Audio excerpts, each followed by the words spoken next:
My role on the show, for those of you who haven't seen it, it's pretty simple. I'm an apprentice, and I work with the people who actually do the jobs in question, and my responsibilities... What comes to your mind? Mike Rowe was born in March 1962 in Baltimore, Maryland, to parents who were both teachers.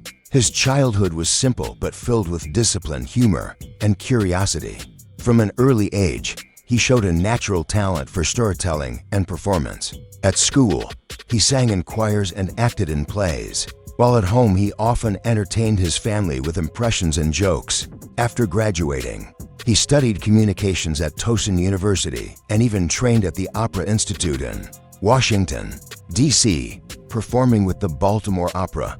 Though he loved music and performance, his path to fame was far from straightforward. In the early 1990s, Mike Rowe auditioned for QVC, the shopping channel, almost as a joke. To his surprise, he was hired. There, he learned to handle live television with ease, selling all kinds of products while adding his unique brand of humor and charm. He became known for making even the dullest items sound entertaining. While QVC wasn't glamorous, it gave him a platform to master his skills as a communicator and entertainer. This period shaped the way he connected with audiences, whether in person or through the screen.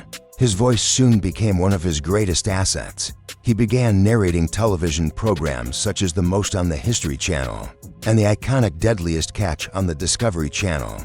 Audiences loved his calm yet engaging narration style, which made them feel as though he was speaking directly to them. For years, people knew his voice but not his face. That changed when Discovery Channel gave him a new opportunity that would alter his career forever. The idea for Dirty Jobs was born when Mike Rowe filmed a small segment on a farm, where he worked alongside a farmer castrating lambs. The raw, unscripted moment caught the attention of producer Mary Sullivan, who realized that there was something powerful about showing difficult, unpleasant work in an honest way. From that farm task came the foundation of Dirty Jobs, a show that would bring Mike Rowe face to face with the dirtiest and toughest work in America. On Dirty Jobs, he became a sewer inspector, a waste collector, a coal miner, and more. He climbed into septic tanks, shoveled animal waste, and handled jobs most people would never consider doing.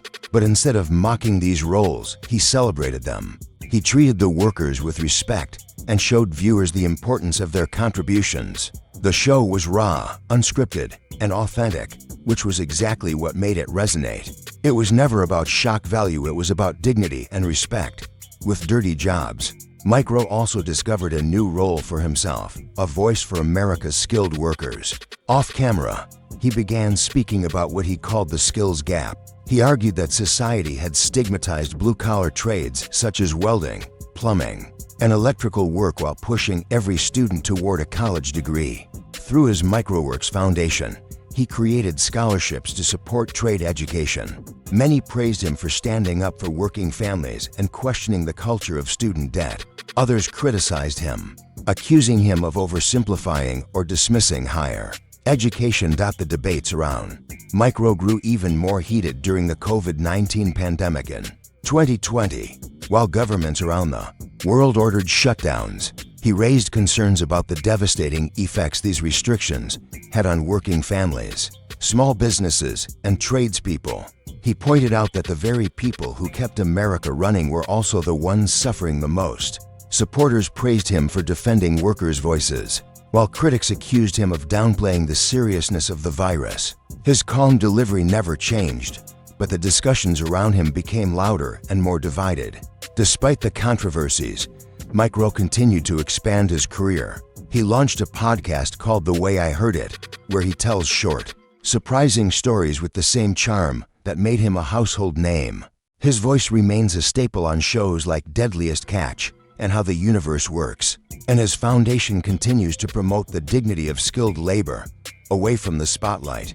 Mike Rowe lives quietly in Belvedere, California, near the San Francisco Bay Area, where he spends time with his parents. His mother, Peggy Rowe, has become something of a celebrity herself, writing humor-filled books that reflect her quick wit. Though he is never married and has no children, Mike Rowe focuses on his work, his foundation, and his storytelling. In the end, Mike Rowe remains a polarizing figure. To some, He is a truth teller who challenges the status quo and honors the workers often overlooked by society. To others, he is a troublemaker who stirs controversy with his blunt opinions. But one thing is certain, from opera stages to QVC, from dirty jobs to debates about education and work, Mike Rowe has left an undeniable mark on American culture. His legacy lies not only in what he did on camera, but also in how he forced people to rethink what it means to work hard, live honestly, and respect the hands that build and sustain the world around us.